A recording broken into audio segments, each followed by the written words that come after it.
sketchbook tour.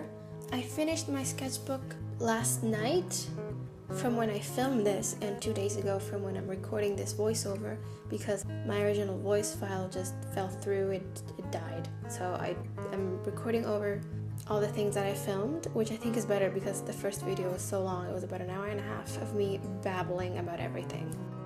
So let's begin. This right here is the first page of the sketchbook. I always try to make the first page of the sketchbook very pretty and clean and something that will make me want to keep doing pretty things inside. So this is the Canson Mixed Media sketchbook, and this sketchbook has textured paper. It's kind of like striped paper, you can see it. At first I loved it, then I hated it, and now that I'm using my new sketchbook, I love it again. Because my new sketchbook is terrible. I made such a mistake buying it. Anyway, the story behind this is, forever, since I can remember, I have been obsessed with blue mushrooms, and I think that fairies live inside blue mushrooms. And you can see here that the mushrooms have little doors and little staircases where the fairies can come in and live, even though that makes no sense because fairies have wings. There's even a little well in the background where they get their water. And I was really proud of this piece. I still really like it because the palette I think works really well and has this kind of this soft feel to it. And it was when I was starting to use watercolors as my main sketching medium, I guess you could say.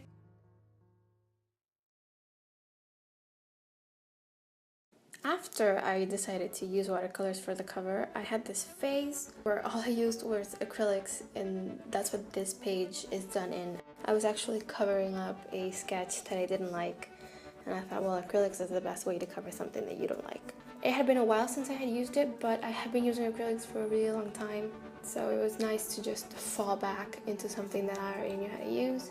The anatomy of the face, I mean, honestly, that profile, what was I thinking? But I really like the way the hair turned out, and the leaves are kind of my thing. I put leaves on everything, so. This right here is Deco Link, and it was a redraw concept kind of thing from my first Instagram post on my personal account, and it's really old, and it was a very dumb joke that doesn't really make a lot of sense. But I thought it would be really nice to have him surrounded by those little flowers that he flies with, or leaps with, I think would be a better description. I love Zelda. My 3DS is the Triforce one. I think that Zelda is probably in my top 4 all-time favorite game franchises to play, period. It's Zelda, Harvest Moon, Professor Layton, and Pokemon are my top 4, I would say. This is watercolors and India ink, I think it's lined with. The watercolors are a bit messy, but overall I think I'm really happy with how it turned out. This one is back when I was doing daily pieces or daily doodly things in acrylic. I had lost the habit of drawing every day. I had become a little bit lazy with that, so I challenged myself to just do something every day and do something that would help me improve my skills because I hadn't used acrylics in a really long time.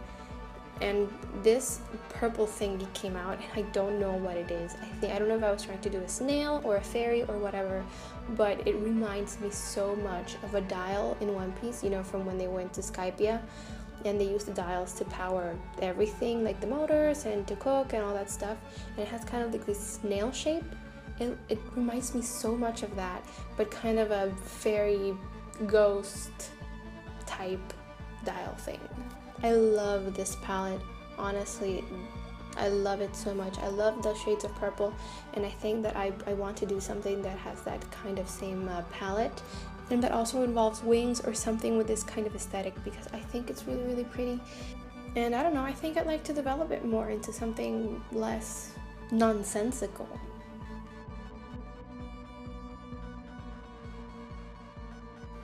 Here I was practicing doing crystals. I actually have a sketch that I have not finished that is going to be a speed paint, or at least it was.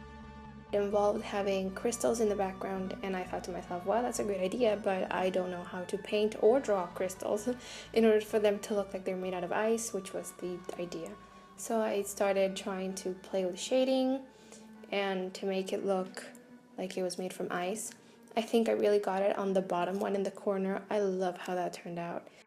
This right here is a study of a cactus. There is a cactus in my backyard, and it is taller than everyone. It is taller than me, it is taller than everyone in my family, and we've had it for a long time, since it was a very small cactus baby, and it has grown and grown. I think I'll insert a clip here of it so that you can see how tall it is. That's a pine tree in the back. That's a full-grown pine tree, and that thing is taller than it. And it has this really gorgeous flower that it's almost always blooming, at least somewhere in that cactus. And I was trying to practice how to bring all those bumps and nooks and crannies that has and represent them with shading and all that stuff, which is what the first 2 pencil sketches are for, trying to understand how to bring 3-dimensional shape into a 2D drawing. And also I was trying to practice how to shade and highlight with acrylics and how to make that volume show through. And of course that rickety flower at the bottom that ruined everything. This right here was really fun to make.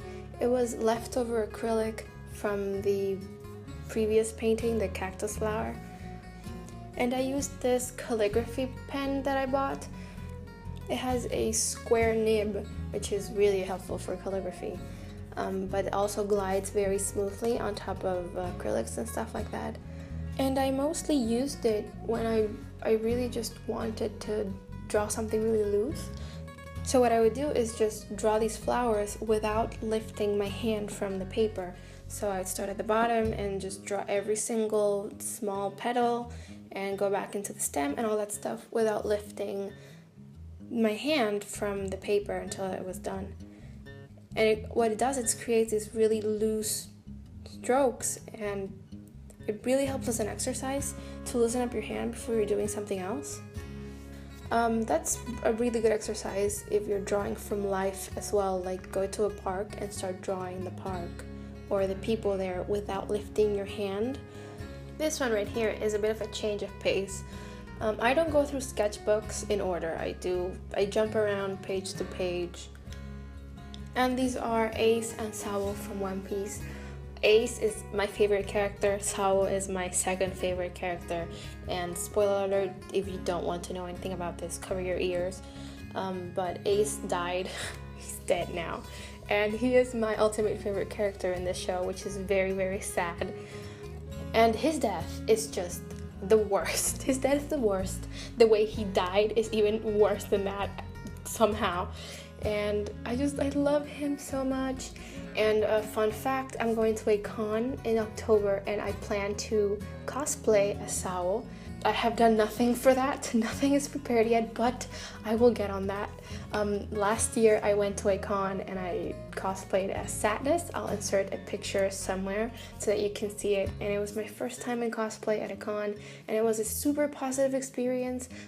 I had a lot of fun and it was just really, really great. I'm also considering cosplaying as Rose Quartz from Steven Universe, but that is still in the works because it takes like 400 wigs and a ton of work, which I have done nothing of. So yeah.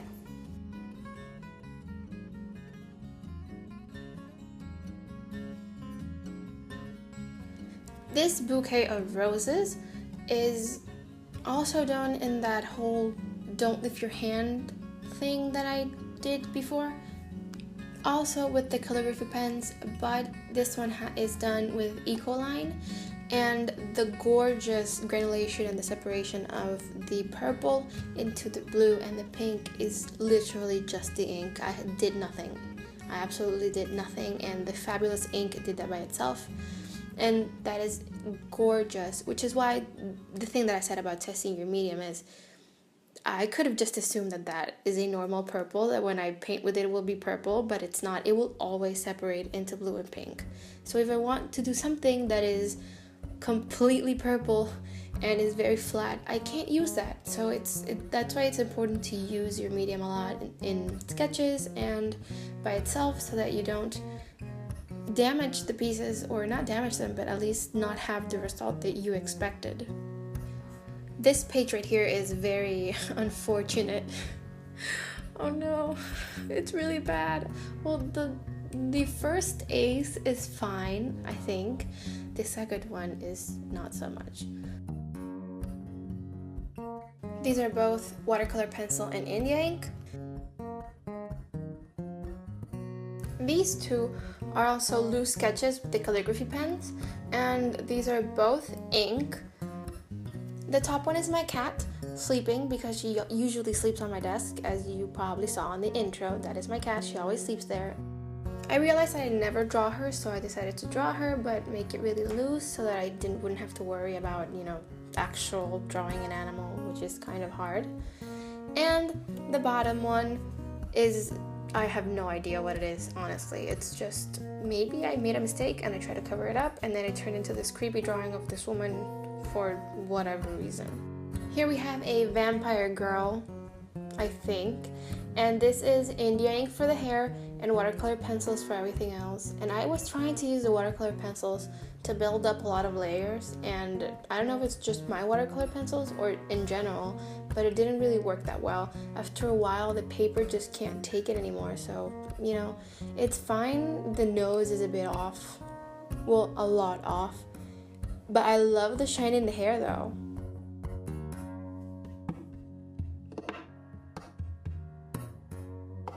This is just me playing with the inks and the watercolors and all that stuff.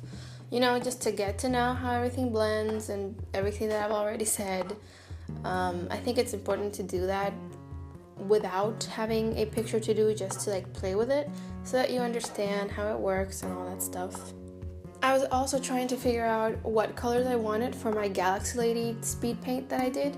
I didn't end up using any of the things that are here because I got new inks and I used those, which work fantastic for what I wanted to do.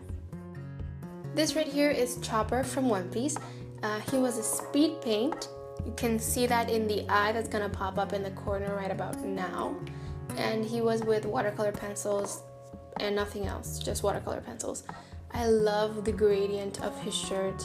I think it came out really, really smooth.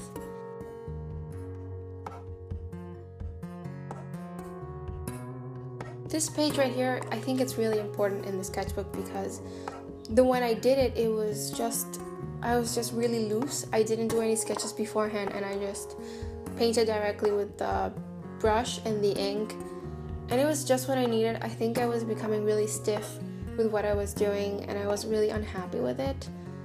But I got my new favorite ink, which is the blue ink, which is right there, that swatch. And it's called King Blue. I think I have mentioned it maybe a million times now. But that coral lady right there, the detail of what is her hair is, for one, now my screensaver because I love it. And two, it was just something that felt really me, something that I felt like I really wanted to do more. Also, there is La Shaki down there because the entire time I did this sketchbook, I was listening to old Shakira songs on playlist. If you haven't heard Shakira's old songs in Spanish, please go do yourself a favor and listen to all of them. They are amazing and I love all of them, and they are my childhood. I'll leave a link in the description for a playlist and just go listen to that. These here are just all the swatches of the inks I had straight from the bottle. And the little dots at the bottom are just the mixes I was doing for the color palette for my June favorites. Speaking of my June favorites, there they are. It was the first time I had drawn my favorites, and I think I'm going to keep doing it. I think it's a really fun way to look back into the month and see all the things that you have been liking. So far, I've put them up on the 1st of the next month, meaning the July favorites went up on the 1st of August, and it'll continue to be that way until I am done with favorites. These pages that fell out were just that I had to scan them, and scanning spiral bound books is a nightmare. So I just ripped them off and then kept them in there so that they wouldn't get lost. And here I started with my new favorite palette, which is, the blue that I've been raving about, a red that I love, black ink, not India ink, but black ink, which dilutes to something very much like bluish. And here I was just trying to practice hands because hands are difficult for me, and instead of doing them over and over and over so that I can get better at them like I know I should, I tend to avoid doing them. So I said to myself, no, you have to do hands. So I thought I would mix them into something fun so that I wouldn't feel like I'm practicing hands, which I hate. And that's it for now. The video is getting a bit too long, so I'm going to split it in half. There's still a lot to cover from this sketchbook. So the second part of this sketchbook tour will be going up tomorrow. So subscribe if you want to see it. Follow me on Instagram for updates. And I will see you next time.